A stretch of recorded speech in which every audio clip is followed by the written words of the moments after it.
একমাত্র বিএনপি ছাড়া প্রায় সকল রাজনৈতিক দল আগে স্থানীয় সরকার নির্বাচন চাচ্ছে, পরে জাতীয় নির্বাচন।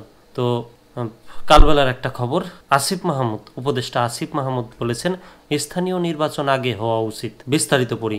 জাতীয় নির্বাচনের আগে স্থানীয় সরকার নির্বাচন হওয়া উচিত বলে মনে করেন স্থানীয় সরকার উপদেষ্টা আসিফ মাহমুদ সজীব ভুঁইয়া।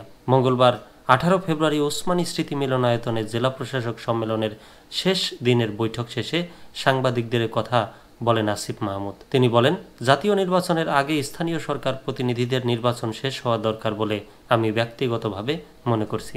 তবে এ বিষয়ে জাতীয় ঐক্যমত্য কমিশন সিদ্ধান্ত নেবে। আওয়ামী লীগের শাসনামলের সমালোচনা করে এ উপদেষ্টা বলেন, আওয়ামী লীগ সারা দেশে যে গণহত্যা চালিয়েছে তার শাস্তি নিশ্চিত হওয়া জরুরি। নির্বাচনে আওয়ামী লীগের অংশগ্রহণের বিষয়ে স্থানীয় সরকার উপদেষ্টা বলেন, আওয়ামী লীগের যেসব নেতা ফ্যাসিবাদের সঙ্গে যুক্ত ছিল না তারা ক্ষমা চেয়ে নির্বাচনে অংশ গ্রহণ করতে পারবেন।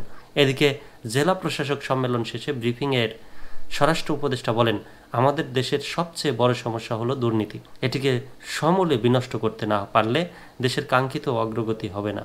সব লেভেল থেকে দুর্নীতি কমাতে হবে। এ বিষয়ে জেলা প্রশাসকদের নির্দেশনা দেওয়া হয়েছে। তিনি বলেন, জেলা প্রশাসকরা সীমান্ত এলাকায় আরও বেশি হারে বিজিবি মোতায়েন, নৌপথের নিরাপত্তা বৃদ্ধিতে নৌ পুলিশ বৃদ্ধি করার কথা বলেছেন। তাছাড়া তারা গাজীপুর মেট্রোপলিটন এলাকা ও শিল্প পুলিশের জনবল বৃদ্ধির কথা বলেছেন।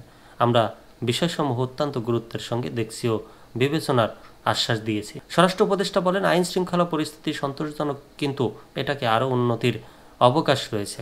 আইন শৃঙ্খলা পরিস্থিতি ক্রমান্বয়ে স্বরাষ্ট্র উপদেষ্টা বলেন, আইন শৃঙ্খলা পরিস্থিতি সন্তোষজনক, কিন্তু এটাকে আরও উন্নতির অবকাশ রয়েছে। আইন শৃঙ্খলার পরিস্থিতি ক্রমান্বয়ে উন্নতির দিকে যাচ্ছে। আইন শৃঙ্খলা পরিস্থিতির যাতে আরও উন্নতি ঘটে সেজন্য সারা দেশে অপারেশন ডেভিল হান্ট পরিচালনা করা হচ্ছে। অপারেশন ডেভিল হান্ট কতদিন চলবে? সাংবাদিকদের এমন প্রশ্নের জবাবে স্বরাষ্ট্র উপদেষ্টা বলেন, আইন শৃঙ্খলা পরিস্থিতির উন্নতির জন্য ডেভিল হান্ট অভিযান চলছে।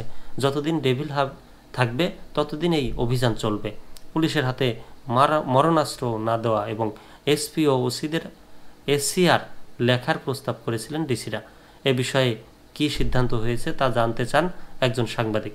জবাবে স্বরাষ্ট্র উপদেষ্টা বলেন, এসব বিষয়ে কোনো আলোচনা হয়নি, কারণ আলোচনার সময় ছিল খুব কম।